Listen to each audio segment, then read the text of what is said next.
live around the world, this is Paper Cuts with Brad and Jay. I'm the one you love. I'm Jay. Thanks so much for stopping by. Over there's Brad. It's his show. It's his show. That's why I'm the host, and we just love Jay. Now you know it's all natural. I mean, nothing's rehearsed, right? No, absolutely nothing is rehearsed on this show. God, you just suck the life out of you. It feels like you've got a lot grayer since we started this. I have. I know. I have. Welcome to the program, Brian Panowich. Don't forget about Meagan Lucas. We are live. Happy, dude. Like she said, she's been on the show so many times. I mean, we got to mix it up. Something. Happy Saturday, everyone. Welcome to a Saturday edition of Paper Cuts. Hope everyone's well. There's sicknesses going all around, so we appreciate that. I'm glad we're so far away from each other. It's all in my house. There's sicknesses in the house. What's up, Bradley? How are you? I'm gonna call you Joseph, even though that's not your real name. Jackson. With us this evening, honorary member, good friend Meagan Lucas. She's said, hey, guys, I'm gonna be on your show. We're like, oh, we have a show. We didn't even know it. So she's the actual boss of everything. Behind the scenes, people would be shocked, how much she runs this place. But hey, with us. Awesome crime writing writer, dude. What nice intro, right? Brian Panowich, writer, dude. Yeah, crime writing writer, dude. Well, JD, just leave it at that. That was perfect. Yeah. Look, I've already had like 2 drinks too, by the way. So right, keep doing that. Yeah, I love it. When people do the scripted bio shit, not at all crazy. So how'd you get into writing? The crime writer, dude. That's the audio clip, Jay. We have to use that forever.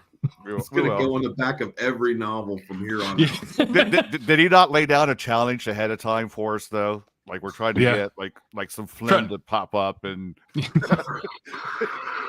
trying to end him. Yeah, I mean, we can start there. What the hell's going on, Brian? See, you got to come harder than that, man. Come on, we can do it. We can make this happen. We have to. We're pacing ourselves here. That's all. We're just pacing ourselves. Good. Brian Panowich is with us. He's going to talk about all of his writings and his newest one, mostly about Nothing But the Bones. Yeah. Oh, look at my copy. Yeah, way to go, Meagan. Way to you guys were giving me shit behind the scenes, and now you don't even have your copy with you. It ended up going to Brad, and then Brad was supposed to get it to you. This was supposed to be yours, yeah. It's my fault. I'm blaming you for everything, buddy. It's your show, like the intro said. It's your show, so we're going to blame you for it. So, Brian, what are you normally doing on a Saturday night instead of talking to 2 bozos with microphones and Meagan Lucas here?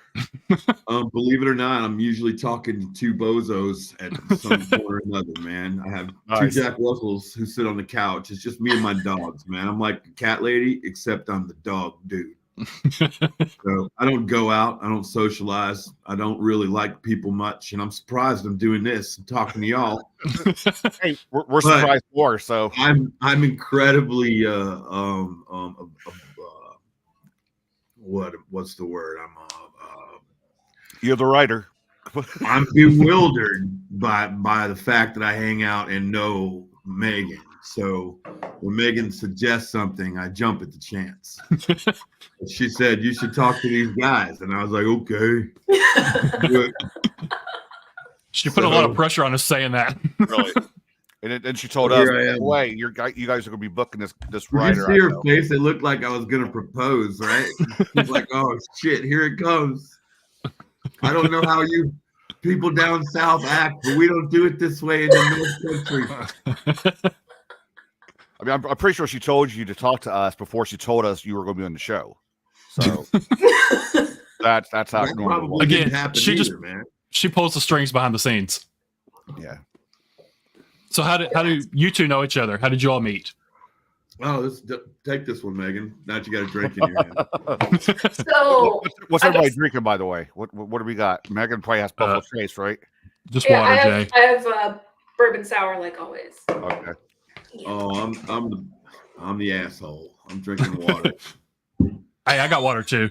Oh, do you? The responsible host drinks Right, water, look. Jay. Look, I'm a little sick, and if I don't want to die on this podcast, which is what we talked about earlier, so that my kids make a lot of money, since you'd kill me live, that would be really cool. But I really don't want that. So we haven't had one of those yet, but we have a few shows lined up, so we'll see what happens. We might actually get like 100 views if someone dies on air. Well, look, man, guys, look, don't let it be me. Not tonight. Not yet. Not yet.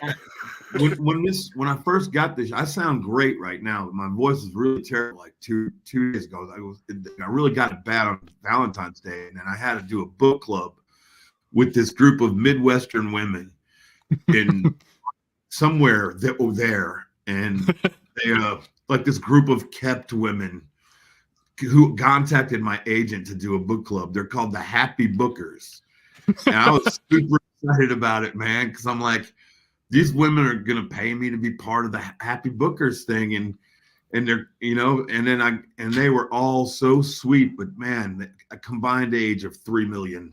I was trying my best to hold it together and not cough and try to get it across, and they were so sweet and wonderful and dealt with it.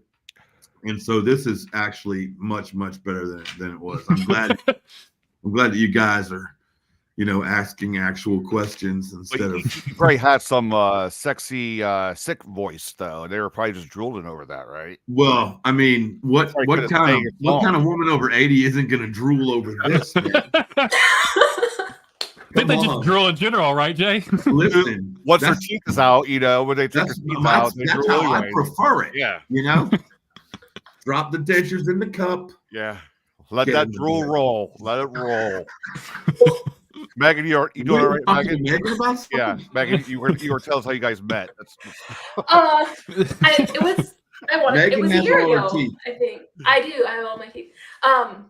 A year ago, Brian and I were on a panel together at Dahlonega Lit Fest in Northern Georgia, and with Pete Ferris, who was awesome, and two other folks that I don't remember their names, but we had a great time. Brian is terrific on a panel, and the three of us, I think, dominated that panel, and I don't know that anybody else was allowed to talk, but it was really good time. And then I think we were just like best friends from that moment. And I passed him the arc of my collection, kind of like stealthily, and he was there was nothing stealth about it. It was like, here, take this book, please. Very subtly, she was like, "Would you like to have this?" Bam.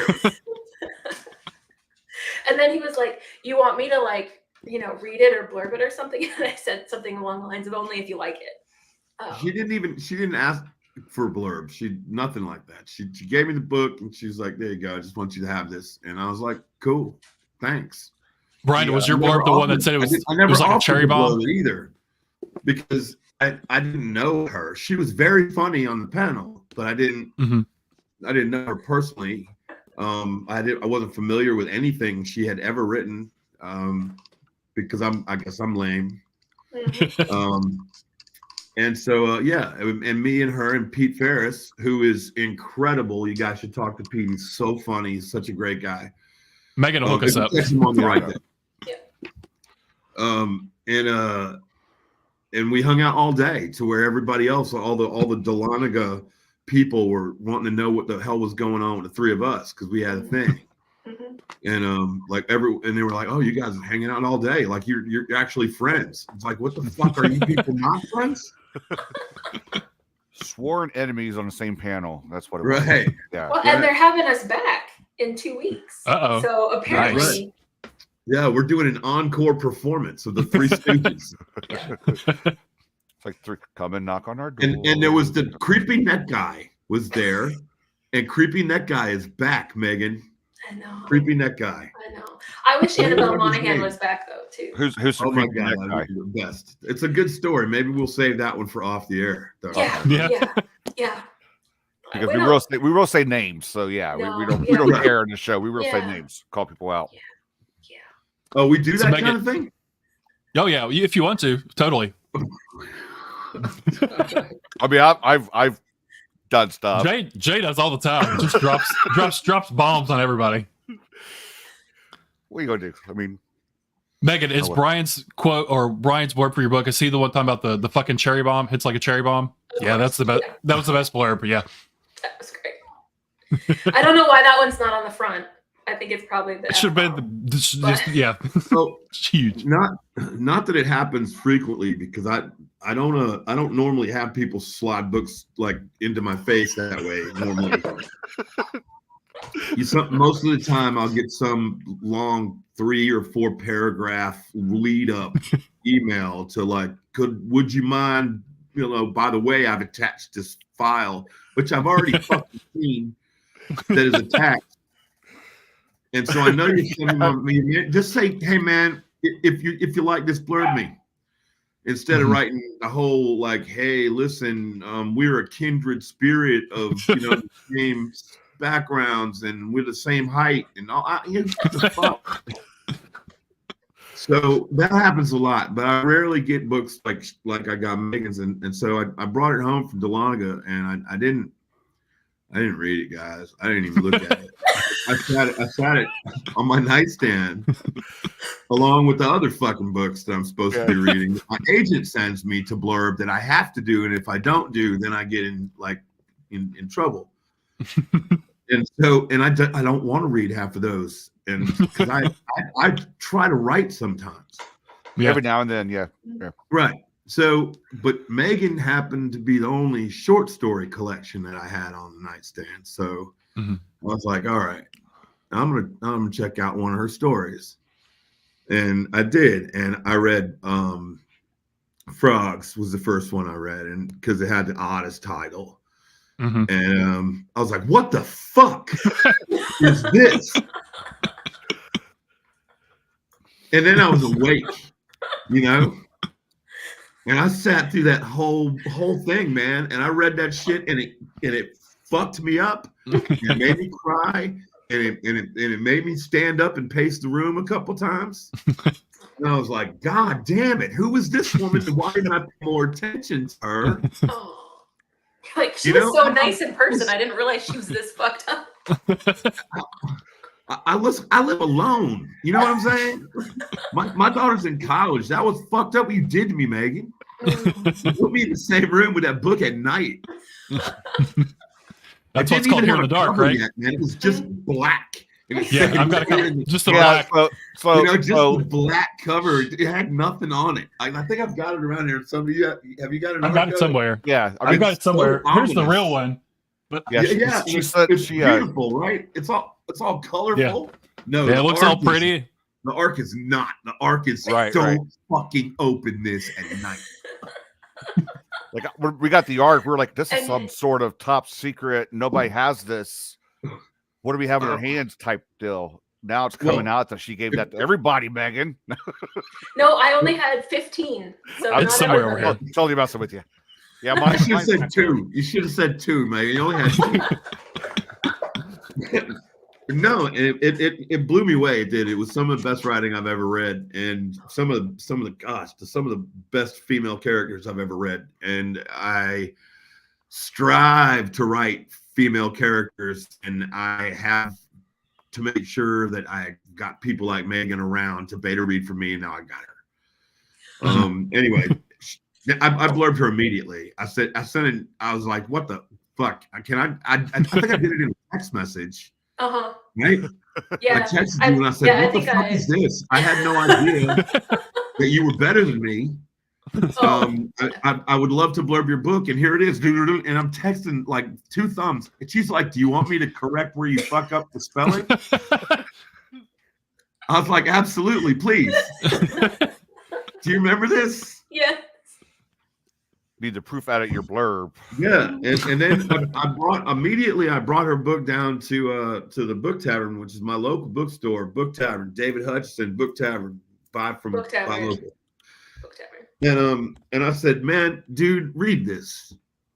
And he was like, oh, I'm not reading another one of your fucking, And I was like, dude, read this, okay? just read it. He's like, man, last time you wanted me to read something, you know, it was like some McCarthy ripoff. And I was like, he was talking about J.P. Gritton, who is incredible. And so sometimes David doesn't know what he's talking about. But anyway, I said, just read, and it was the same black creepy cover fucking book. And he sat in his office and made the same mistake that I did. He just opened it up and picked one. Gosh, what was it was the story about the monster. It was the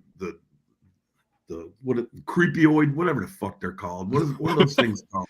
Oh, the Monster Beneath, the one about yes. That's one that is very out of place from the rest of the collection, I thought. But that's the one he chose to read first, and he called me up with the same reaction, like, what the fuck is this? I said, I told you, right? I said, keep going, keep reading it. And so he did, and he read the whole thing in a day. And so, can you get her to town? And I was like, yes, I can do that. I can get her to town. And so, yeah, we had a big Meagan Lucas celebration down here, man. And now my whole hometown is waiting for her big fucking debut novel. Well, not her debut novel, obviously, but the one that puts her on the New York Times bestseller list. That was good times. No pressure. Hopefully that little word that I gave her, hopefully I can ride her coattails into stardom.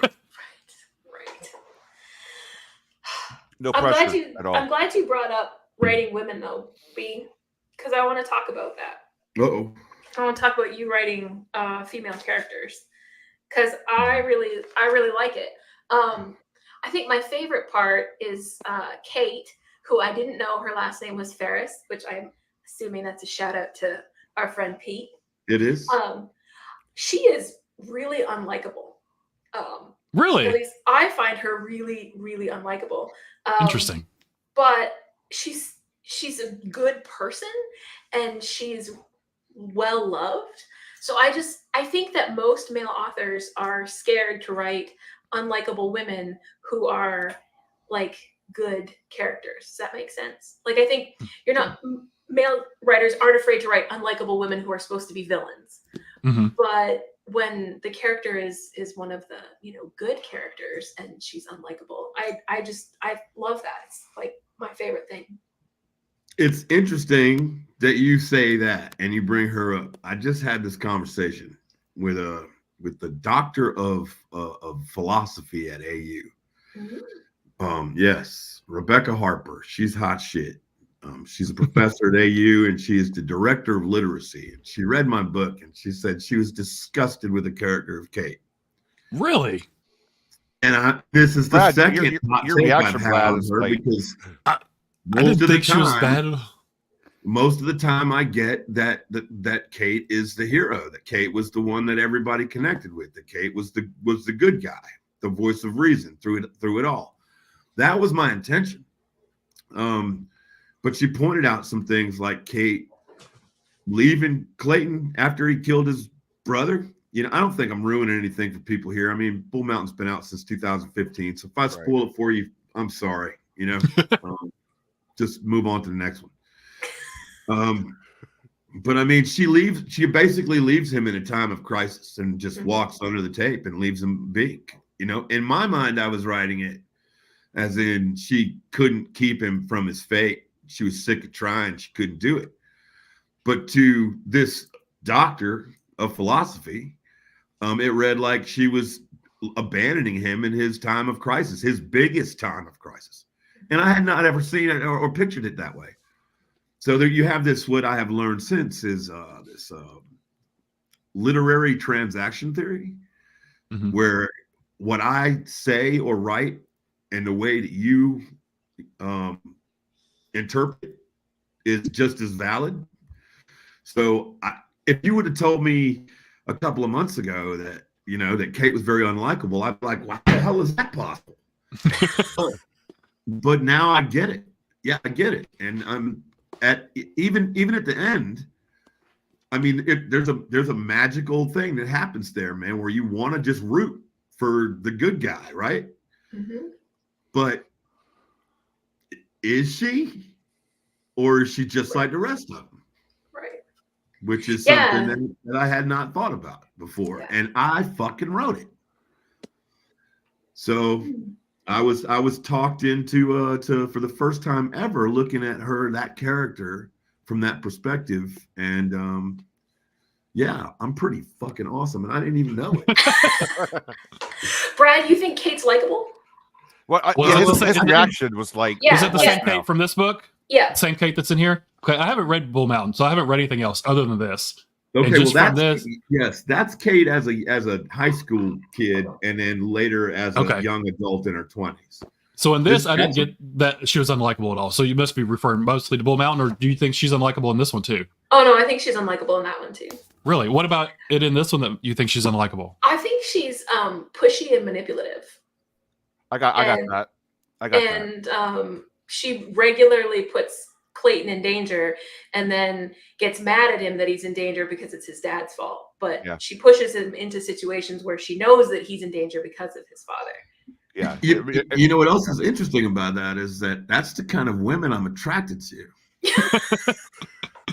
It's troublesome women are the ones that I am attracted to. It's the strong ones that do exactly that. The manipulative ones that say do this and then get pissed at me for it. So who knew that I was writing it down? You know, thanks, Mom. Like I felt like she was pushy and she wanted Clayton to go a certain direction and like stand up to his dad, but I don't think she understood a connection between the father and son and how it's easier to try to push him to stand up to his dad. It's easier said than done, obviously. So I just really felt she was very manipulative throughout the whole thing. So I can see that. I don't know, but I don't know. For me, she didn't. I could see how she's manipulative, but I don't know. She didn't come across as unlikable necessarily, at least for me. Maybe if I read the other stuff, I would like her less. I didn't set out to write an unlikable character in Kate. I set out to write a voice of a rational woman with Kate. And I set out to write a strong woman who was who wanted to be with Clayton, but didn't need to be with Clayton by no means. And that is what I set out to do. And I had the ending for Bull Mountain done long before I had ever put pen to page. And then Like Lions keeps up that same theme. And Hard Cash Valley went off a different direction. There is no Kate in that book. But when we come back around to Bones, Nothing But the Bones, which is coming out in April, which I don't even have a copy of, Megan. So it was cool to see it because I haven't seen it in person. I'll show you again. Yeah, I'll show you again. There you go. Rub it in. It's pretty. Yeah, it's pretty. Yeah, that goes back to the 90s and it reads as a standalone and it tells the story of Nails. You guys have read it. Right. And his and the romance that goes on between him and this character of Dallas while they're on the run.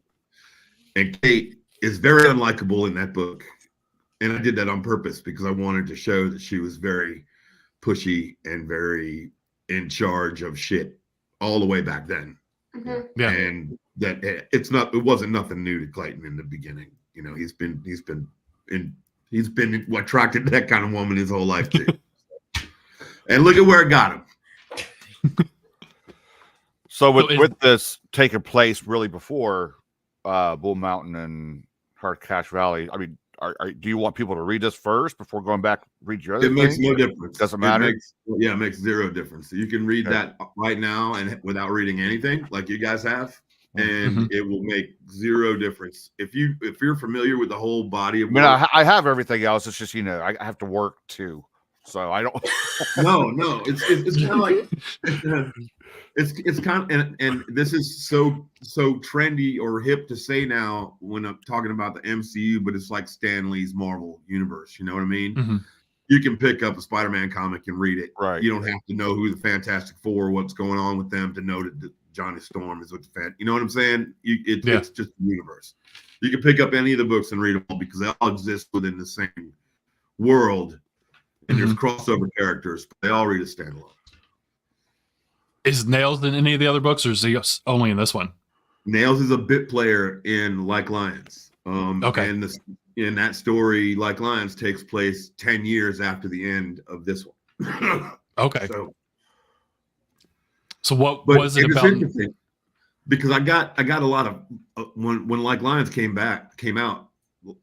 Nails was a means to an end character for me that kind of grew.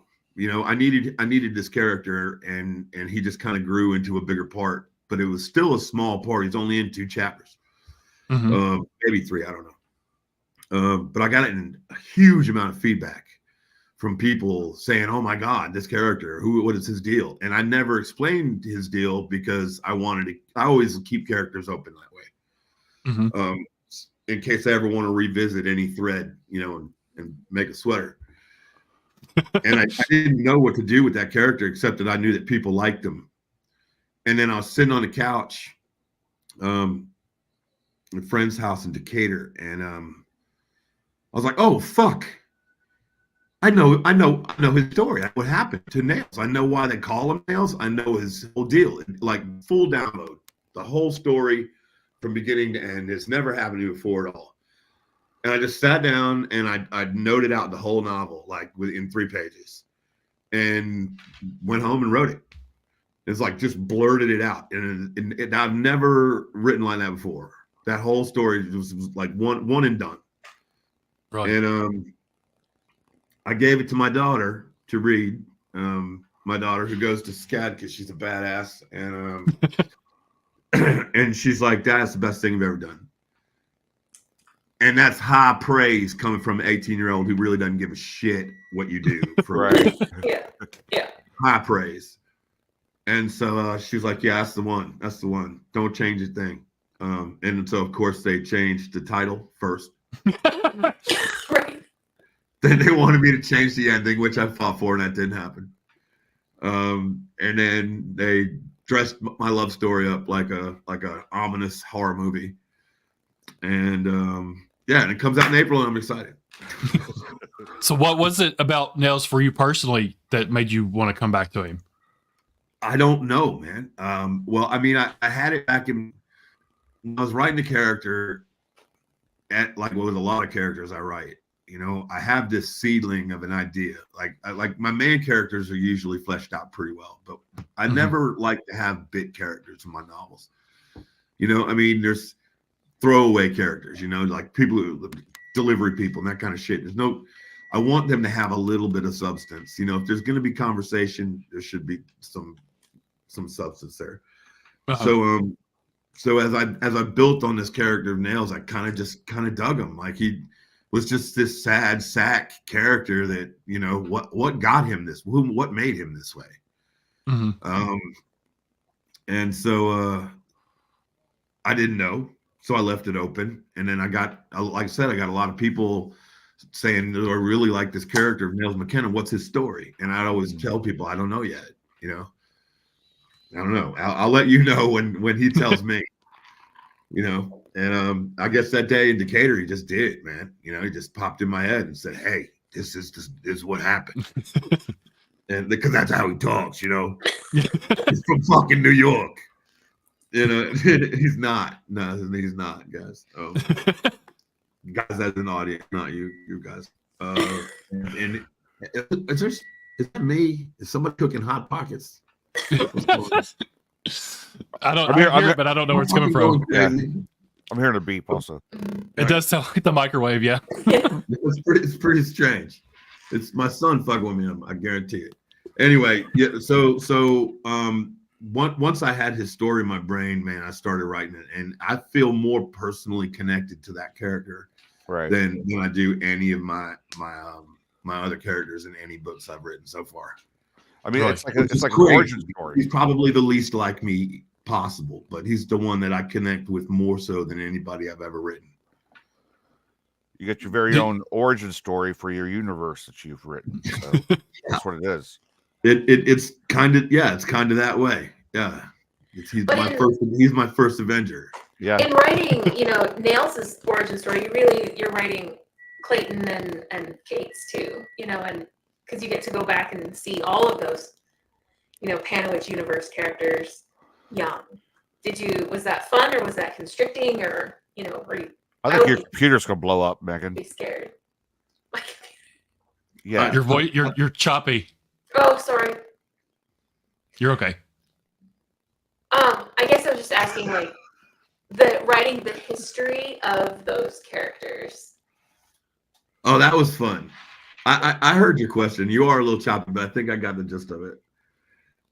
It was cool to try to play to those characters and where that they were going to end up in the future without, the one of the characters is Oscar Wilcom, who's a bastard in every way. He's just an irredeemable, mean bastard. And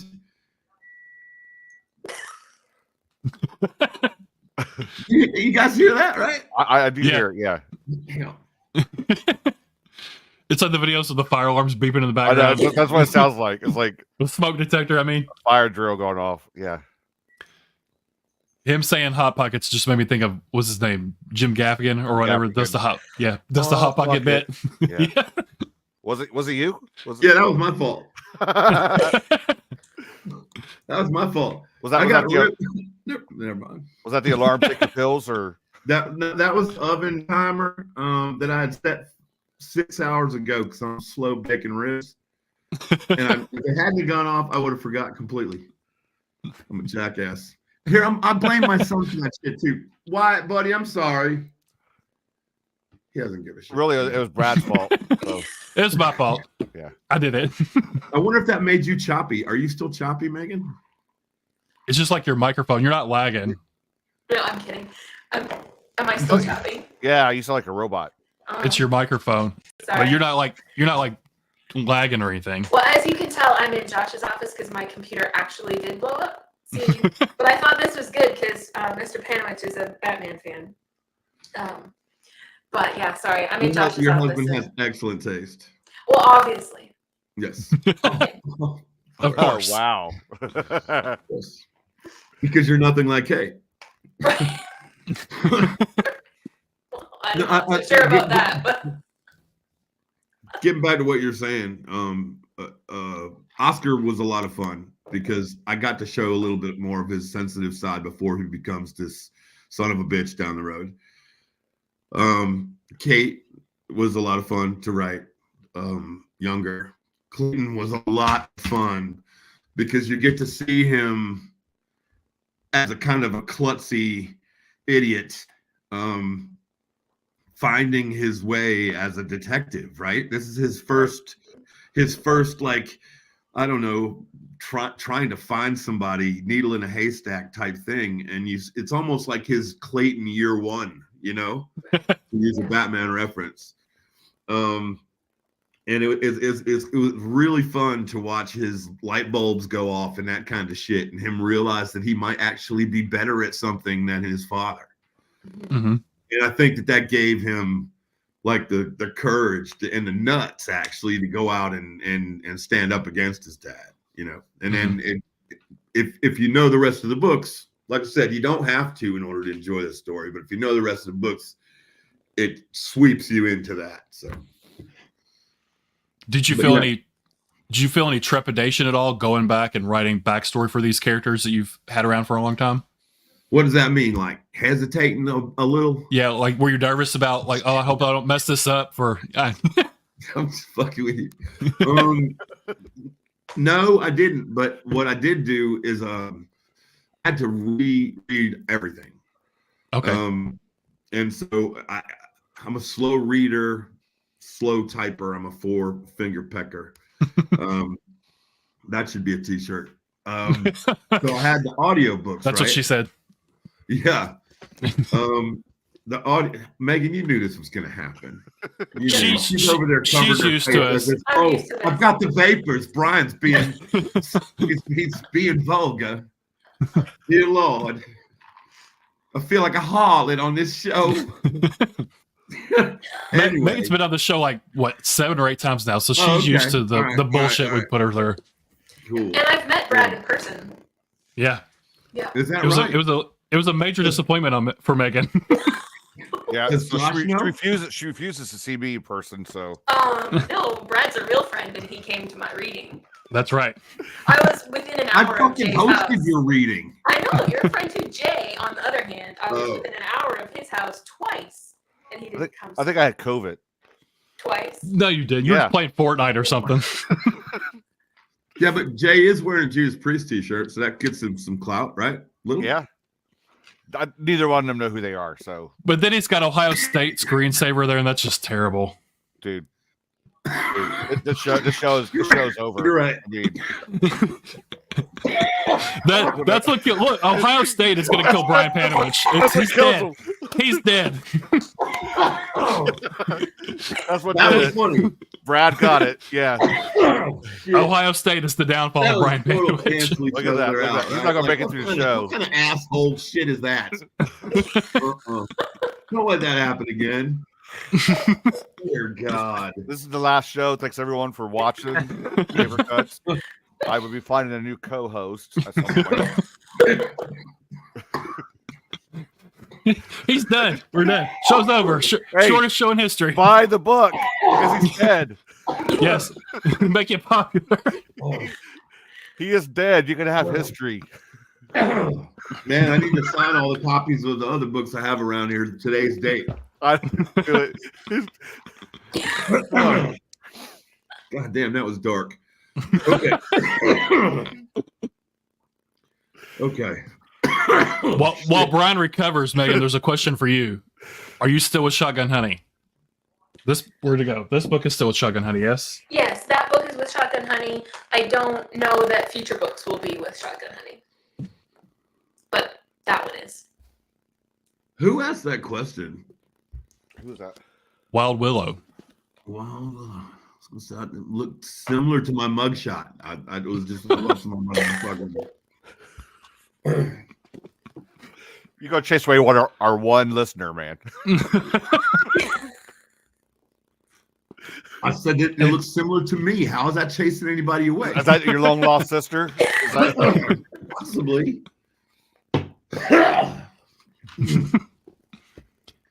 So I want to ask, because I'm not familiar with Nels from the other book. In the other book, did you mention his disabilities at all, or was it just something? Okay. Yes. Yes. And they're much worse in like Lions. Okay. Well, you don't know that yet, or you have to read it.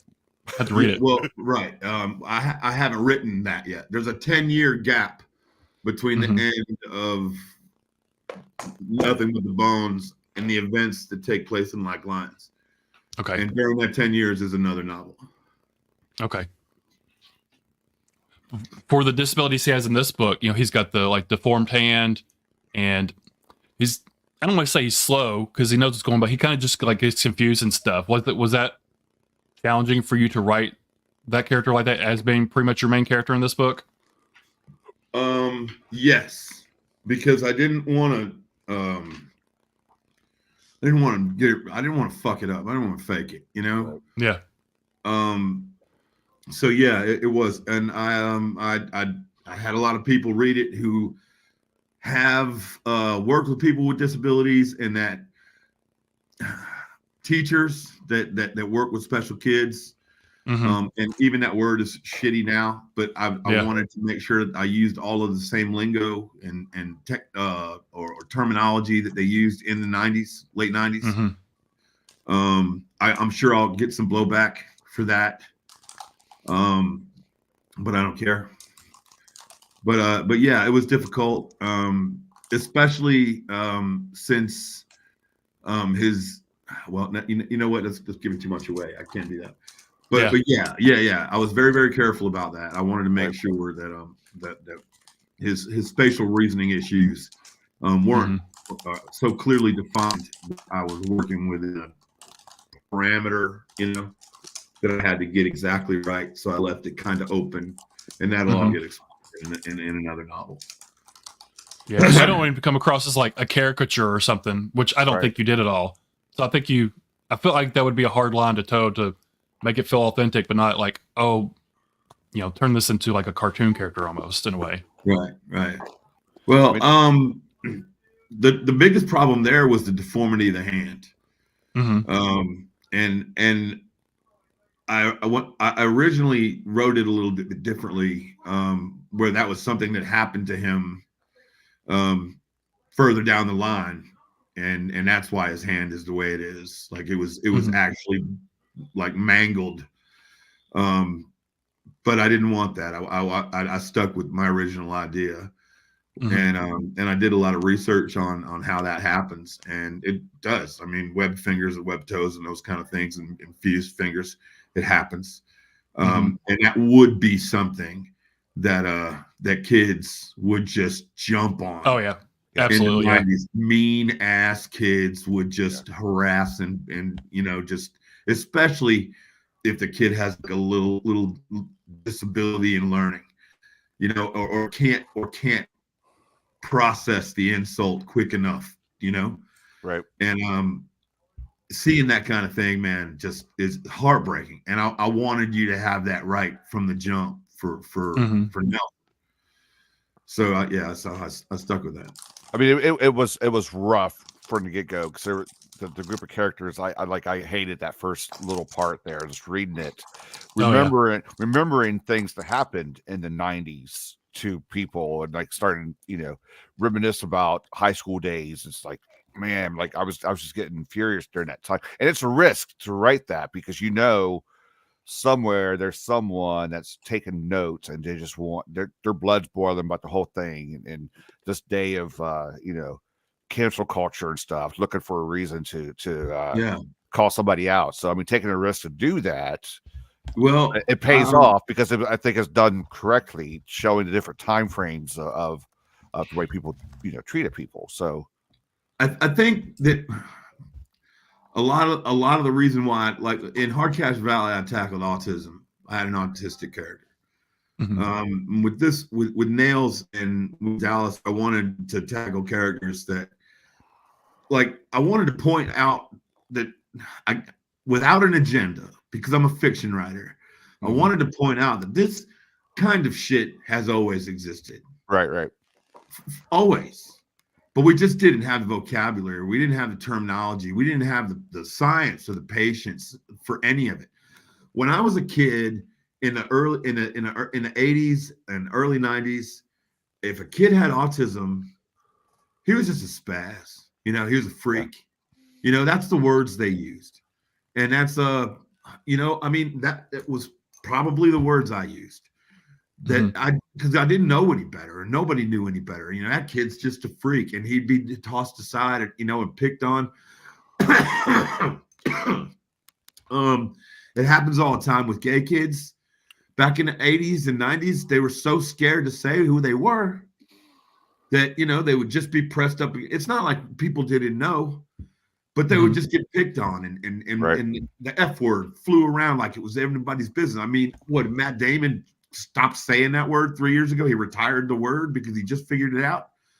This is shit that's been around since, and I'm 52 years old. It's been around since I was in middle school. I was in elementary school, but we just didn't know how to talk about it. And I think that we finally are in a position. I'm not saying we're anywhere close to where we need to be in as a society, especially as a country. We're fucked up, like all the way around, but we're a lot further into the conversation, and why not bring those characters into the normality of storytelling? You know what I mean? Like, why not bring the normalcy inside? Like, let's have characters like that. Let's have vividly drawn characters like that. And that's why I thought that Nails' story worked so well in the 90s, right?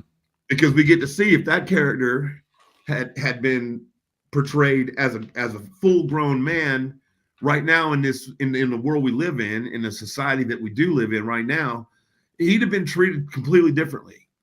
Yeah. But as a kid in the 90s, there was a pain there that you just don't get or understand. And maybe we could transfer and listen to his story then, and then look at the kid today who has the same issues and give him the same shit that those kids missed out on, and that they had the crosses they had to bear in order for the new kids, or this group of kids, right, and the next group of kids, and my daughter's kids. You know what I'm saying? And every time we get better and better at it. I don't know if that was too long-winded or what. I feel like it's also important because since he's a POV character, you're also getting the inner monologue, his inner dialogue too. So it's not just what he's saying to other characters, but what he's thinking in his own head about, his words getting jumbled up. He's getting frustrated that, he can't get the words out he wants to say and everything like that. So I think that's an extra layer to him that maybe you wouldn't have gotten from, where he's just a 1 or 2 chapter character from the other book. No, you don't see that at all. No. And and that's the thing. In the other book, he's very, very two-dimensional. And you only see him as the beast that he appears to be. You don't get to know him until this book, which is really why I was excited to write it. So. Yeah, the many layers of nails, basically. Correct. It seems like the whole idea that his name is Nails instead of Hammer is what I love. That whole juxtaposition of that. He's not the hammer. He's the nail, for fuck's sake. And I hope that people get that. That was the original title of the book, was Nails. Oh, and then they changed it. I thought it was a great name, but my publisher did not agree. And usually they're on the money with those kinds of things. But this time I think that Nails would have been a better title. But that was the whole point of calling him Nails. Mm-hmm. He's not a beast. He's not a hammer. Everybody wants to treat him like one. Mm-hmm. He's a ladies' man, really. No, I mean, think about it. I mean, with Dallas and Kate wanting to help him out, and you know what I mean. Amy wanting to help him out. Amy coming to his rescue. Yeah, it's it's a ladies' man. I mean, Nell's got it going on. You know what the secret is to Nelson's charm? He just doesn't give a shit about the rest of it. Yeah. He just doesn't see people for other than who they are. They're just people. Maybe we got a lot to learn from Nelson McKenna, Yeah. You're welcome. And scene. So since this novel has sort of like a more social justice-y bent, do you have concerns about your existing fans' expectations? I have concerns about my existing fan base accepting the romance side of this novel. When I wrote Hard Cash Valley, I thought that I had written a love story. I did. I mean, I wrote a love story, but I had gotten really good at covering the theme with a lot of crime and dead people, and shit blowing up and action sequence. I mean, I wrote this beautiful love story about a man who has yet to give up on his dead wife, and my publisher is a crime publisher, and they were like, "Whoa, you guys." My agent in particular was like, "You got to kill some more guys, man. You got to kill some more people. It's got to open up on a dead body. What are you doing? You can't have 2 people laying in a fucking field, finding out that they're pregnant. You're writing a crime novel. Kill some guys." So I got so good at covering that up that the love story, I think, went completely like under the radar. I mean, every now and then a review would pop up and say, "Wow, there's some tender moments." So that's the book, So I wanted to strip that away completely this time, and maybe not give so much sugar with the medicine, Mm-hmm. I wanted to write a love story. I needed to write a love story. I was at that time in my life that I fucking needed to see it. I needed to, if I had to make it up, I was going to see a love story. And I didn't want it to be atypical. I didn't want to write a Hollywood love story. Not everybody is, I mean, people do that shit really well, but not everybody is as Annabelle Monahan. You know what I'm saying? Yeah. Well, there's nobody not like that. Yeah. But I needed to write this love story, and so that was my main concern, and it was my main concern for my agent too. He was like, "Man, I told you did this last time. You killed some more guys." and I said, "No, I'm not doing it." And luckily, my publisher agreed with me this time, and she was like, "Okay, let's do this." So that's more what my main concern is. I mean, the social justice aspect of it. If that's the takeaway, I mean, if that's the takeaway, if that's what somebody takes away from reading this book, then if I lose them, I lose them. Mm-hmm. You know what I mean? Yeah. Because I mean, if that's the conversation they want to have after reading a book that I wrote, then I don't necessarily think I want them to be reading me anyway. Yeah. Yeah. At the same time, though, I mean, you could probably bring in a new audience with it, going in that direction, and then let them read the other stuff and say, "Oh shit, what are we? What did I stumble across here?" We have this lovey, romantic, ending that we don't like. Get me wrong, people die in this one too. Lots of people die. No, don't get me wrong. Lots of people die. It is a violent book. Yes, but then you get those that will, maybe this is the first one that someone starts with, right? And then just I'd like to see the reactions on their face if they go back and read the other the other things. So, well, I get Southern writer a lot. I get labeled rural crime writer a lot. I get country noir, hillbilly noir. I don't know where you guys live. I'm in Kentucky. Kentucky. Mm-hmm. Where you at? He's got to be in Ohio if he's from Ohio. Like Ohio State. No one else likes Ohio State but Ohio. Only Columbus. I'm hoping it's there on a bet. That's all. So if you Kentucky, if you want to sit around with your friends and call yourselves hillbillies, that's on you, man. You can do that. Don't fucking come to my house and do it. Don't call me a hillbilly. Don't come in here and call my girls hillbillies. That's not how it works.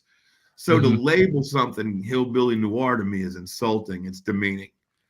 I take Southern writer even with a grain of sand because I mean, yeah, I live in the South, but I'm not from Georgia. I wasn't born here. I was born in Fort Dix, New Jersey. My dad was military, man. I spent most of my childhood overseas. I lived in Germany and places like that. So, I mean, I don't consider myself a Southern writer. Meagan and I have had this conversation at length. She's from Canada. She writes some of the best Appalachian fiction you're ever going to fucking read in your life. Period. There are not many people better than her. Singleton maybe. But you're in different veins, so it doesn't matter. My point is that I have a problem with all that shit, and I would rather just be a writer.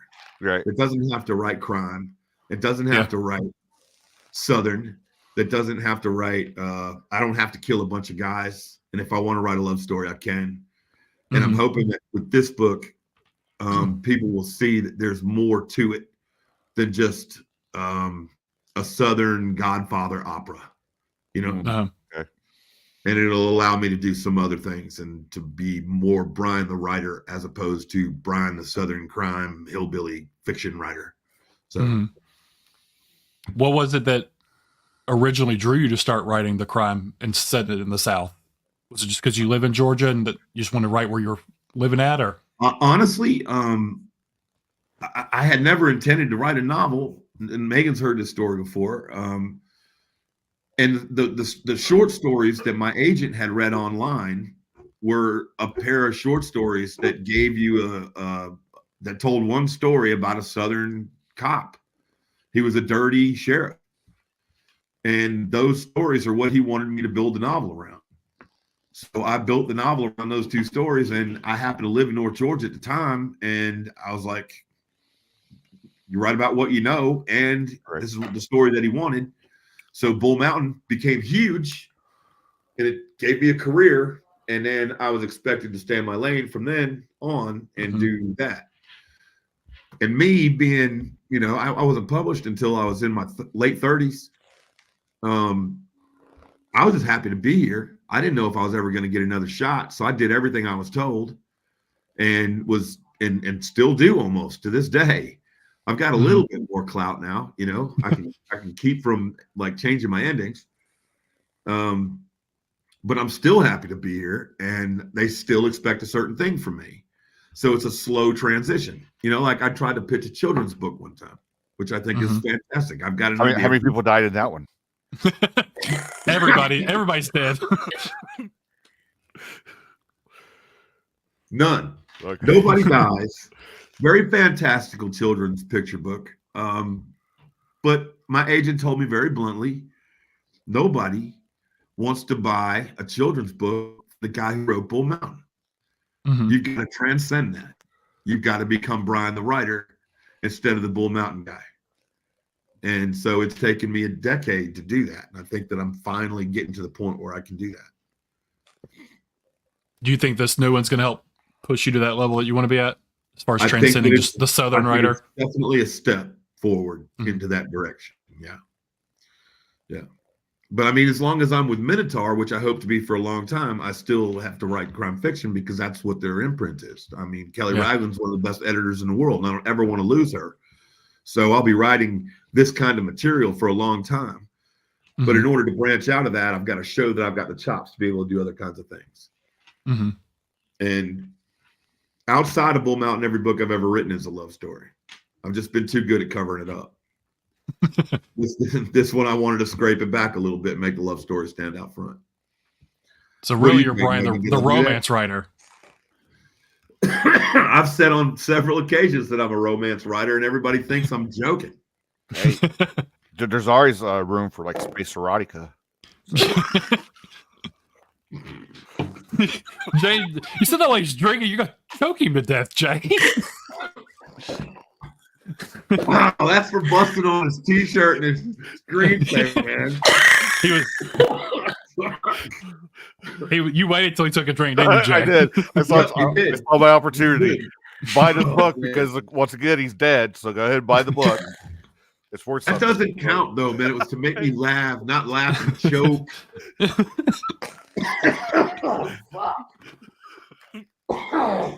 I'm really sorry for the sick. I'm sorry for the sick for real. No, you don't have to pop. We just are glad you're sticking it out and actually being on the show with us. Yeah. We won't keep you too much longer. But like, so what do you have? What are you working on now? Is there another origin story you're working on with this universe you have, or are you just going to go to a whole different direction, or what else? No, there's a whole brand new cast of characters. I've never done an ensemble before. So I'm currently finishing up that. Okay. What I mean by ensemble, I hope you guys are down with. There's no main character. There's a group of main characters. There's 6 of them. And I'm revisiting Dane Kirby from Hardcastle Valley. He's one of the characters of the 6. So it's more like a Tarantino movie. You know what I mean? There's a whole bunch of dialogue and there's a whole bunch of characters. And I've never done anything like that before. So I'm excited about it. And it's funny. So, and I've never done anything like that before either. So it's a very dark comedic ensemble piece that does tie into the rest of the books because of the region. Right. But all new characters outside of Dane. And it's gonna be fucking awesome. I gotta check that out. I mean, because I'm a Tarantino fan, so I want to see like a written version of one of his movies. You know what I mean? Let me see if I could pick one that is the closest to. It's imagine the Hateful Eight if it wasn't a Western, if it was modern day. Okay. Oh, it'd be like if it was happening in Atlanta. Yeah. Yeah. That's what we're doing. Okay. And I'm sucking a whole lot of the South out of it, man, by putting it in this rural. I'm putting it in this urban atmosphere of Atlanta and South Atlanta. Yeah. I love the Hateful Eight. I think that's underrated for Tarantino. I feel like a lot of people don't like that one. Well, it's so damn long, people can't. No, it's great. It's fantastic. I think Netflix is actually like breaking it up in like 4 parts for people to watch now. The dialogue in that movie, well, he's the king of dialogue in most of the stuff, but man, that's the way he handles so many characters at once, and to where people sit around and argue about who their favorite is. That's what I wanted to go for in this novel. Like, I won't say that Tarantino's the greatest filmmaker ever made that ever lived or whatever. I'm not that way. But Elmore Leonard was great at it, at having ensemble pieces with a bunch of characters. But it hasn't been done a lot, in our, I guess, community or our crime fiction, readership. There's mostly there's the guy, you get your guy in trouble, you get your guy out of trouble, you get your guy in trouble, you get your guy out of trouble, girl in trouble, get your girl out of trouble, or you got your guy and your girl pair up and you get them in trouble and get them out of trouble once a year. Fuck all that. I'm going to get 6 people into a huge ration of shit and then try to get them to unfuck it. And I think I've succeeded at it. And handling all those characters, that's going to be the best part, to see if I've pulled that off, so that people sit around on the couch and argue about who their favorite character is in this book like they would in the Tarantino movie. Is that the title, Unfuck It? Did you run that by Oh my God, already? It is now. Yeah. Please write it down. It is now. No, the working title let's see for if your that publisher makes that change now. Yeah. Well, it's called, right. I've written it under the name I See a Darkness. But it's Johnny Cash covered it. I think it was a Nick Cave tune originally. Right. Because I feel like that song just encompasses the whole thing, but I know that my publisher is going to change it. I know it. I don't get married to titles anymore. The only title I've ever had stick to a book was Like Lions. That was the only one I ever fought for and won. I think since you brought up the song, we need to talk about how music plays a role in this book. You have a really interesting structure. You have a character who's obsessed with songs and songwriting. And are you talking about? You're talking about Bones, right? Mm-hmm. Yeah, this one. Well, soundtrack to the book has always been really important. I put a soundtrack together for the book based on characters and how I think that what they would listen to and that kind of thing. For this book in particular, Dallas is very fond of music. It's her thing. It's her jam. And so music plays a big part in her life. And she carries around a mixtape with her. Remember, mixtapes from the 90s were the way to express love, man. I miss the mixtape.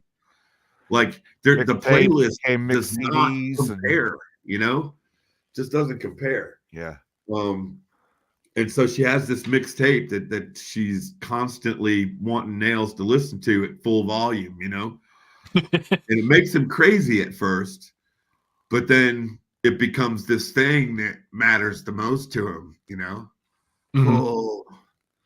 And so, so music plays a part. And so when I put out on Spotify, I'll put out a soundtrack for the book to give it like a little bit of hype. And I've done it for every book successively.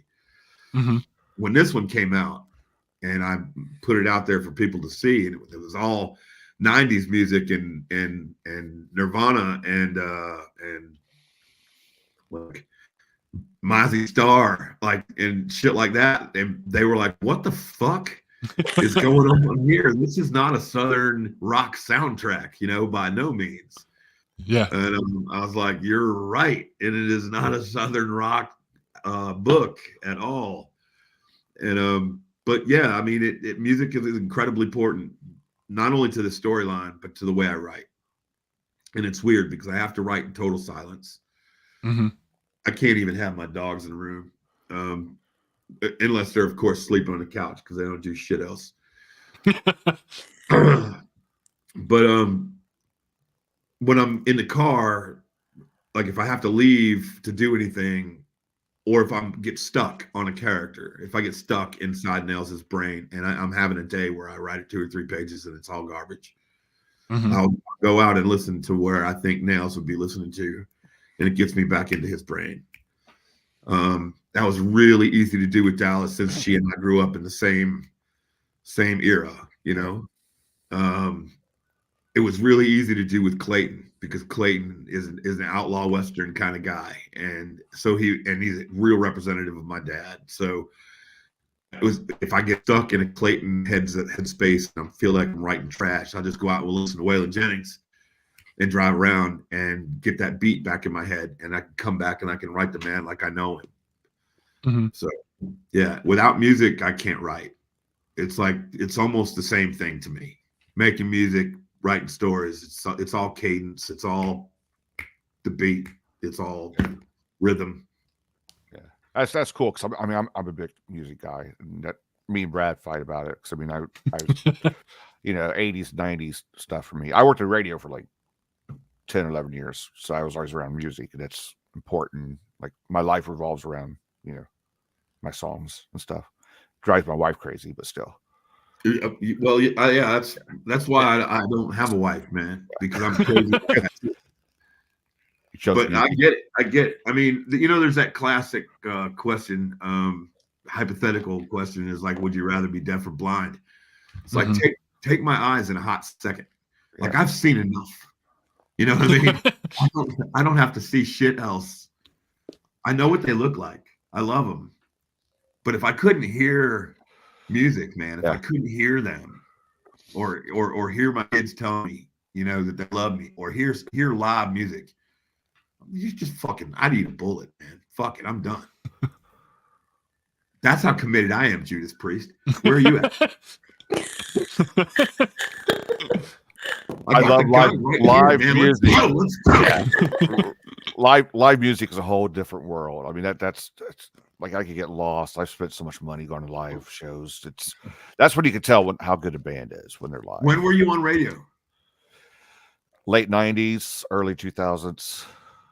Moved around. And I was playing music on stage at that exact same time. So mid 90s through the end of the late 90s and the early 2000s. Then I was like, you know what? I'm not making any kind of fucking money at all. So I'm out. No. Yeah. You know what I realized? There's a whole lot of people trying to do that shit. Yeah. And no, if I would have got into it, like 10 or 15 years before I got into it, I'd be grandfathered into it, and I would have a name and I could do whatever. No, I mean, it went all to shit, automations and stuff. I did see a lot of I met a lot of bands and saw a lot of bands and met a lot of people. So, man. You don't strike me as an asshole DJ, because I met a whole lot of those. In the beginning, I was. Yeah. Yeah. In the beginning, I was, and then I went into management of it, and I was like, still not making any kind of money of it, so screw it. So, yeah. So, how's podcasting working out for you? It's fantastic. We're making bang. Yeah. I'm still looking for a new co-host. Just the pennies just roll in. I hear you. I do want to ask about Nels and Dallas's relationship, because it kind of starts out as almost a damsel in distress, and then they're kind of like two planets rotating around each other. Like, he makes him uncomfortable sometimes, and he makes her kind of mad, and they just kind of fight, but they keep coming back to each other. So can you speak on what their relationship, how it kind of evolves without giving anything away, and sort of what it means to you as you're writing it? Oh, this is going to be tricky. Yeah, can't give anything away. We can't give that away. Right. He in the beginning of the book, he goes through a traumatizing situation involving his friend Amy, and that situation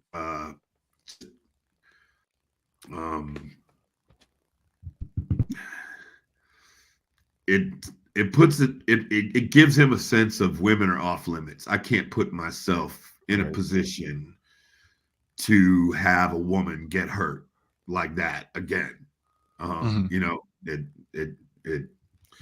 It gives him that, and so he's raised under that, and he knows that women are not going to be a part of his life. He knows he's scary. He knows or at least he thinks outwardly that he's a monster. He repels women. So he has no skill set at all as far as what a guy would call game, nothing. He doesn't even know what the fuck that means. Again, something we could probably all take a lesson from. Right. So she makes him uncomfortable in that sense. Like, he doesn't understand why she's not afraid of him. Yeah.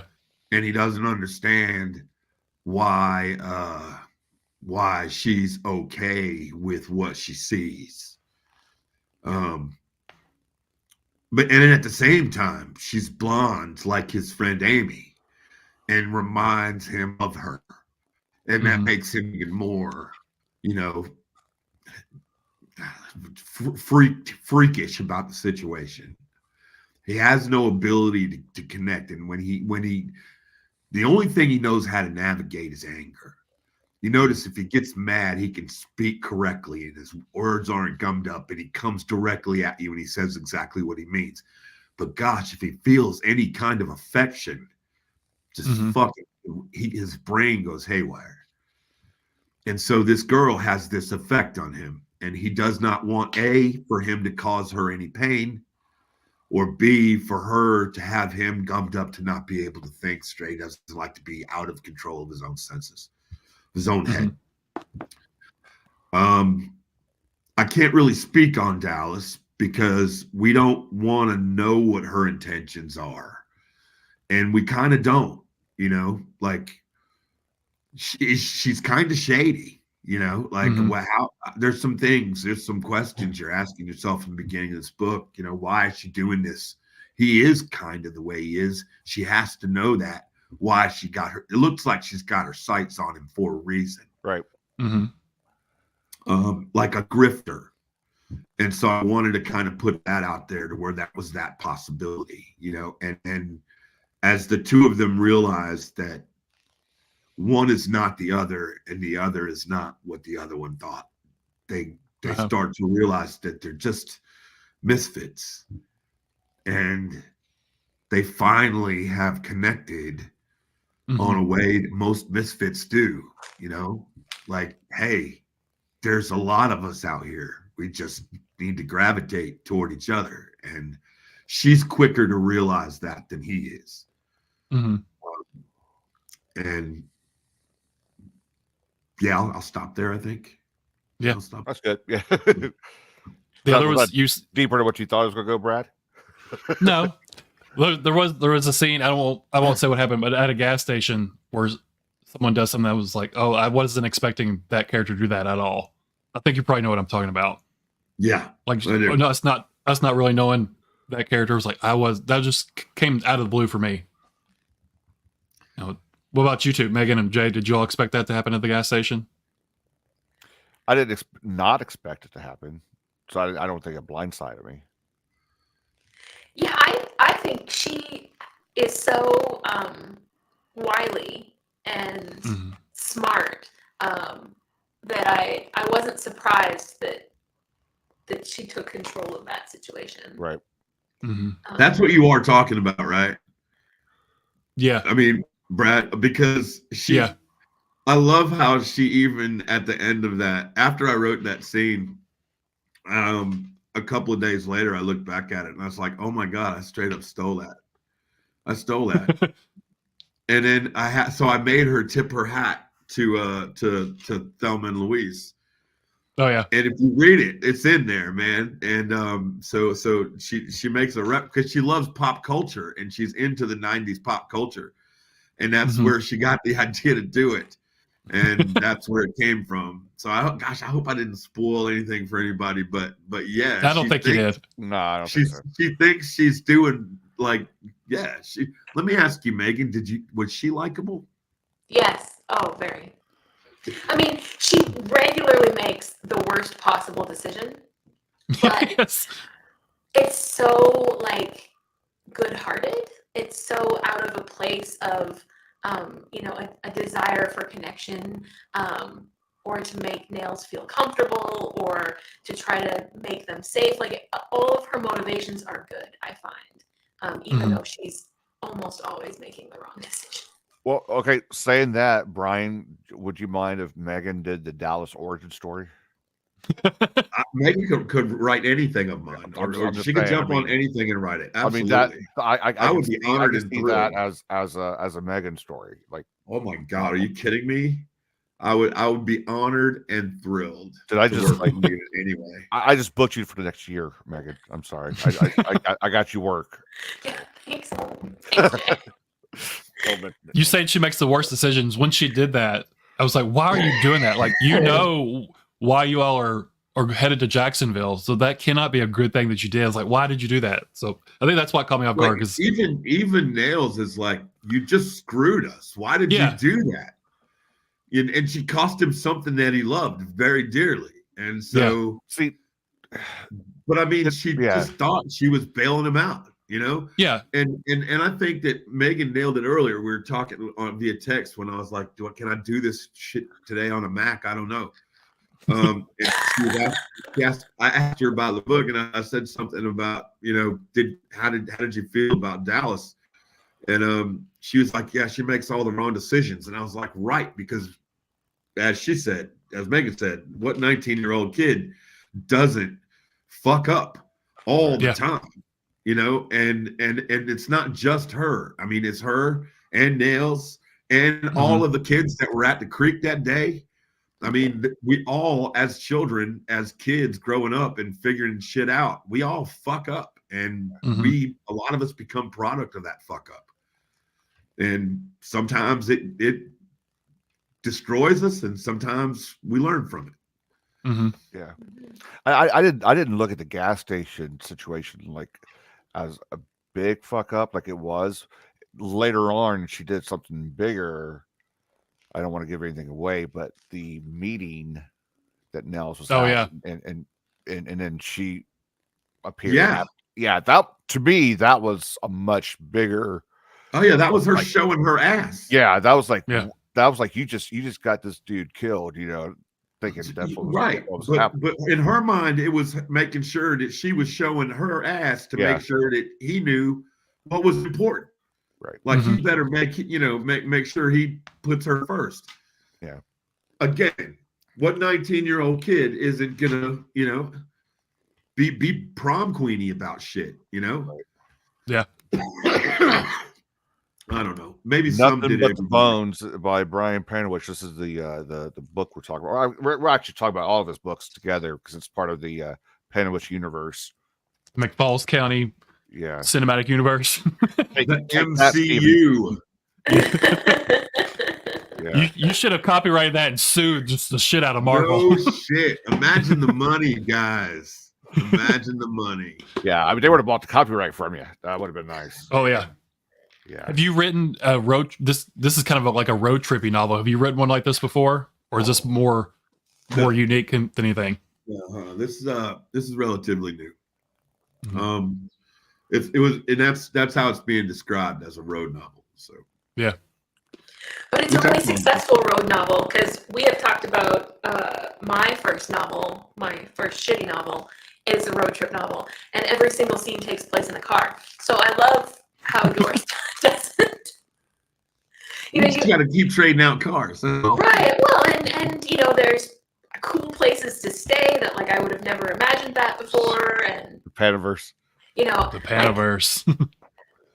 Abandoned, you know, newly built houses or whatever, and hotels and all sorts of like great places that make sense for a road trip but aren't in a car. What are you referring to as your first shitty novel? Oh, you haven't read it. Okay. Yeah, she won't let nobody have it. Okay. No, it's truly shitty. Yeah. Okay. Hey, I want to give a quick shout to the guy who just said Panaverse just then. Yeah. That's Brian Traxel. Yeah. That is the voice of all of my characters on the audiobooks right there. Oh, that's cool. Okay. That is the man who put a voice to every character. He is a one-man full cast. He's incredible. That's awesome. If there is a way to experience my books, unless you just have to smell paper, the best way to do it is to listen to Brian read it. Whenever one of my books come out, I go and listen to it. I go and listen and drive and listen to it, and he makes me feel like I didn't even write it, like I'm watching a movie. Nice.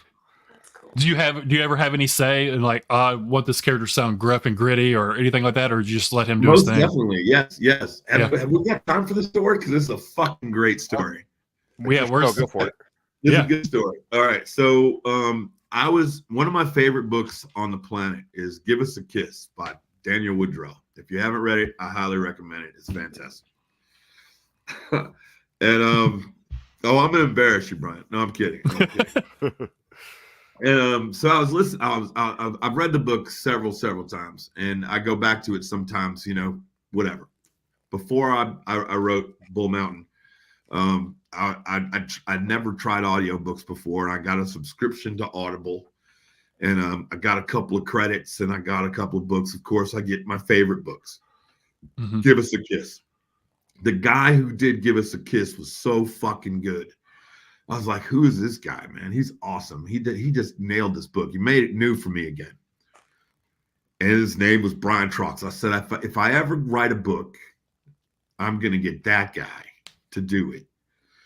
And so I wrote a book, and I sold it to a big ass publisher, and then Recorded Books bought the rights to do the audiobook. And I was like, cool. So I called my editor, and I was like, do I have any say-so about who does it? And they were like, no, you don't. Cool. I know it's coming. Cool. So I was like, well, I didn't really like that answer much. So I called the executives over there at Recorded Books, and I was like, hey, you guys just bought the rights to do my book. It's Bull Mountain, and I wrote it, and I was wondering if I have any say so about who gets to read it. No, you don't. Fuck. All right. Well, let's call somebody else. So I called somebody else at Recorded Books, and I got somebody else on the phone, and I was like, hey, look, I'm serious. I'm not trying to get my cousin or my buddy Joe to do it. I'm talking about an actual professional narrator that I like. Uh-huh. They were like, okay, who is it? I'm like, his name is Brian Troxel, and he's done all of Daniel Woodrell's books. And they were like, yes, we know who Brian Troxel is, but we don't use him because he's not part of our stable of recording artists. Uh-huh. Well, what the fuck does that mean? He's not part of the. He can be if you let him do this book. Yeah. And that was dumb. And I was like, well, what's the main? Well, he's not in New York. And we usually use the voice actors that we have here that can work out of the studio here in New York. Mm-hmm. So then they fucked up. I said, well, if that's the problem, just tell me where the cat lives, and I'll fly his ass to New York on my dime, and we'll get it done. And they're like, we think he lives in Atlanta. Are you fucking kidding me? The guy lives 2 hours away from me? You're fucking kidding me. I just wrote a book, a multi-generational book about North Georgia, and this dude lives 2 hours away from me, where he's familiar with every dialect in it. Mm-hmm. So then I reached out to him directly, and I stalked his ass. A two-man campaign. I said, hey, you don't know me, but they just bought my book, and I want you to do it, and I love you, and I'm not going to fucking settle for anybody but you. And he was like, wow, okay, well, that's never happened. I said, well, let's fucking hammer. So we started hammering them, and they were like, okay, fine. And then Brian Troxel was on board, and he did it, and he knocked it out of the park. And then they signed him up for the second one, sight unseen. They didn't give a fuck. From that point on, Brian Troxel was the voice of McFalls County. Nice. Yeah. And we kept it in the house. We kept it Georgia. Because unlike North Carolina, we all love each other. That is no easy task doing an audiobook. I can tell you, that's no easy task. I mean, you got people that just because they have a decent voice, I could do an audiobook, And, oh my God, what this man does is, yeah. When you listen to like a memoir where somebody does, when people do like a memoir and you hear the actual person reading it, that's one thing. Right. But when people hire like professional actors, like for the name recognition, sometimes it works. Most of the time, it does not. Yeah. What Brian does, well, he's a professional actor and he does act on the screen as well, and he's in Hawkeye, by the way. So he's in that real MCU, and he's also in Cobra Kai. And I'm sure I'm going to forget the list of other things he's done, but what he does, man, is he makes you forget that there's one person narrating the book, and you do actually see and feel all these different characters. And what's cool about Brian is that he has been able to go and do the same characters at different times in their life. Oh, that's so he cool. can do like Clayton as a kid. He can do Clayton as an old young man. He can do it as an older scruffy man, and it's the same dialect, it's the same voice, just adjusted to age. And he's done that with all the characters, and it's so cool. Wow. So cool. Yeah, 'cause sometimes you'll hear an audiobook and it sounds like someone's reading off the page, and then other times it just sounds like actually people are having conversations. So you can tell a difference if it's a good one or not. Yeah, we've gotten to be such good friends that that I write to him now. Like I write to like I know what he's looking for. He needs to know how this guy sounds, and so I can put it in there and work it in to where he knows what's going on. So then we have the text conversations afterwards. Once he's read the book, he starts asking questions, and we have that relationship. Whereas a lot of writers and their narrators do not. They don't even get to pick the person. They don't have anything to do with it. Brian has pulled my ass out of the fire for mistakes that have been in books, that wasn't it, that we missed, that my editor missed, that my copy editor missed, that the proofreader missed. But when it got to Brian, he said, "This is fucked." And I'm like, "Oh my God. It's supposed to be David Copperfield, not Parker Copperfield. How the hell did that happen?" Do you have the recordings of him reading it and stopping and saying, "This is fucked"? Outtakes. That's what we need. Yeah, that would be great. Full mountain outtakes. That's what we need. That would be great. No, it's fucking. I not to make this about me, but I did an audiobook for somebody, and I haven't heard from the author since I've done it. But but I mean, I was my own worst critic. Like I was like, that sounds like shit. Let me drink some whiskey, try to get my throat rough. I mean, like, oh man, my accents were coming through. And it was short. It was a novella. And it took me forever to freaking do it. So, no. Well, like, I tell you what, those professionals that could do it, like, more power to them. Buy all of my books on audio, and then you can check out Brian. All of them takes her out and I'll get you a personal disc of all of his F-bomb outtakes. Nice. And in the meantime, you can see all of his other stellar talent. Go to Sketchworks. Is it sketchworks.com, Brian, or is it sketchworksnewsbreak.com? Where I can put it up on the screen. Where he does his sketch show, news show, every Tuesday. It comes out, and it's fucking hilarious. You should check it out. Everybody on that show is hilarious except for Tim Millard. He's awful. Do you ever write a character? Somebody that owes you money or something? What's that? Somebody that owes you money. Oh, no, but Tim Millard dies a miserable death in the ensemble book that I'm writing right now. Do you ever write a character's voice? I love Tim. I'm fucking Tim. But that's the thing. Megan, you've done that, haven't you? You've killed somebody you hate in your books. That's one of the best parts of being a writer. Jay, you get killed off in a lot of books. Just saying. I think I'm up to 6 different books. I get killed off often, so that's pretty cool. Yeah. You've been killed in 6 books? Yeah.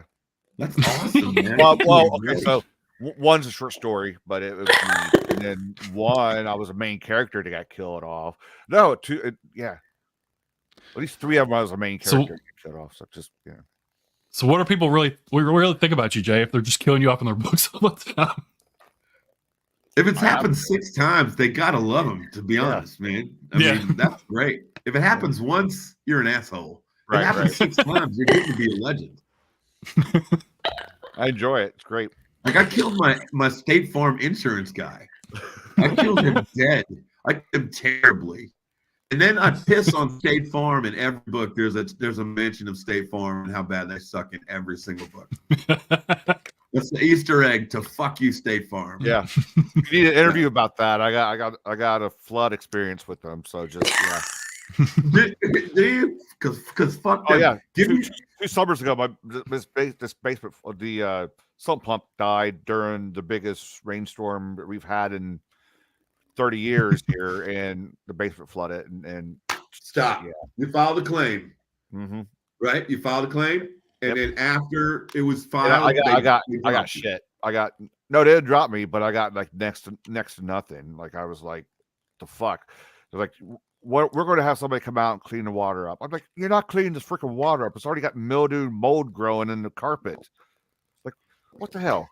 What am I paying you for? Anyways, Jay, there goes our State Farm sponsor for that- you. that- So, that- Jay, good Yeah, lord. no, look, I blew that for you, Brad. I'm so sorry. Yeah. Those Old pennies are just going to disappear. BJ, the fucking State Farm guy. I had a hole in the roof that leaked all down in the wall, man. It had to be all, whatever they do to fix it. It was an $800 claim. Yeah. That's it. $800, and then they canceled my homeowner's insurance next year. Are you shitting me? No, fuck BJ. So you know what I did? I tied him to a pole. I tied him to a pole, and I had the Burroughs brothers beat him to death. In the short story Broken King, I had them beat him to death. Was that catharsis for you? Hamburger Man. They're looking at the Hamburger Man. State Farm. They were like, well, okay. I said, we could be out there about a week and a half, 2 weeks to look at the damage. I'm like, I'm not keeping this shit wet carpet on my floor. I have kids, they're gonna get mold poisoning or something. Like, well, you need to save us a piece so we can, see what the value of it is. What, are you shitting me? You want me to save a they wanted some Tupperware? You put in some Tupperware and put it in the fridge? They want a 2x2 piece of wet carpet. It's like, where am I supposed to keep this? It's like sewer water. So you can set it off and give me the actual value of the carpeting. What the hell? Yeah, man, that guy Jake is full of shit. Him and Patrick Mahomes, fuck them all. And now they got what? Arnold Schwarzenegger? You want to know where your money's going? Yeah. Your money's going Paying to Arnold Schwarzenegger. Oh, hey, Megan, how you doing? Sorry. She's like, never again. She's like, never again. That wraps up our insurance, homeowner insurance segment of the That was the paid copy, right? Was that the paid copy? Yeah. Brian, we want to thank you so much for agreeing to hang out with us. He'll never be back either. I don't know if you would have came if it wasn't for Megan. So thanks, Megan, for pulling your strings and getting this to happen. For those tuning in, Nothing But the Bones. What's the dates? April 16th. April 16th. April 16th. So I got to share this with you. So I bought your other books, thinking I was, we set this up. We set this interview up 8 months ago, by the way. Pretty much the farthest in advance we've ever done on this show. I got people texting me and Twittering me and stuff, said, hey, you still want to talk? I'm like, yeah, we don't schedule too far in advance. But yeah, we scheduled this one like 8 months in a row. So I got on eBay, bought your other books, obviously. And I just realized today that I got a copy of Like Lines, and it's a fucking ARC. Who sold me an ARC? That's not legal. That's not legal. I don't even have one of those. Look, it says on sale April 30th, 2019. Nice. Nice. Somebody sold me an ARC. I'm like, what the hell? I didn't know I was. Anyway, that's all. That's pretty solid, man. That's all I was getting at. Because I'm the guy who just gives all his shit away when he gets it. I've never learned that lesson to hold on to your books, because then you'll need them to go and sell in Birmingham when you go to Birmingham for free. Yeah. And you need to make gas. You have to collect your own Alabama and Birmingham sales tax. Wow. What the fuck? No. Yeah. Megan, do you have anything left in your robot voice before we get out of here? No. You're gonna go back and listen to this, Megan. Like, oh my god, why did they let me? Right. The books and listen, I'll send you a hardcover copy of Like Lines if you'd rather have that instead of that's totally fine. I'll read this, but I was like, I just noticed it because I know you're not really supposed to be selling ARCs. I'm like, I didn't even notice it when it came in. I got it from eBay, so. It says right on it, not for pre-sale. That means immediately that people want to sell it, because it means they'll get more money for it. Yeah. I mean, no offense, but I think I paid $4 for it. Just no offense taken. Look, I give them away, none of that. Yeah, which you see none of that. So sorry.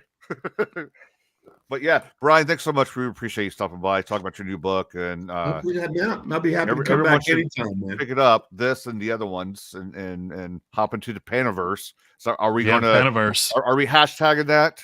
Yeah, you gotta coin that. Are we hashtagging that on X? No, I don't do that. hop on Instagram? Do we do the Instagrams? Do we do? I do Instagram. I'll do Okay. Instagram. I can't do that.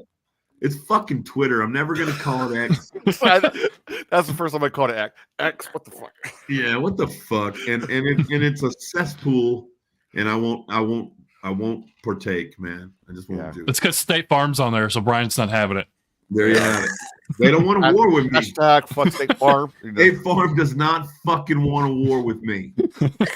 They don't. And now that I got you, man, we will march into battle. We will die on this hill. Yeah. Well, the phone's ringing. It's probably them dropping me right now. Oh fuck! You still got him. Oh shit! Like you thought your car was covered. Yeah. Yeah, you're done. Jake's gonna be calling you in a little while. He's gonna him and Patty Mahomes will be on the phone with Patty you. Mahomes. Well, listen, thanks for having me, guys. It was fun. It was a lot of fun. Megan said it was gonna be fun, and it was. And I actually feel a lot better, man. I'm not all good. Yeah. So. I'm glad you didn't die during the episode as well. I've never had anybody tell me that after podcasts. That's the tagline. Where we post this, the tagline is "Glad you didn't die." With that, everyone in the chat, thanks so much for hanging out. Anyone who watches this later, make sure you comment, spread it around. Thanks so much. Pick up Brian's books and chat about them. Until then, of course, pick up Megan's books too and chat about those. Yeah. We've already told you guys that like many hundreds of times, so you should already have Megan's stuff. But now if you don't have Megan's books, you fucked up. There's all there is to it. Full show. Pete got the one on the cover though. That's some bullshit. Pete got it. Yeah. It's because you said a naughty word in yours. Yeah. You can't say the naughty words, put them on the cover. The naughty word got covered up. That's what it was. All right. Thanks, so everyone. what do I do? Do I just leave studio? Yeah, well, I'll end it for you. Yeah. Bye, Jay. Thanks. See you guys. Love you, Jay. I know you do. I know.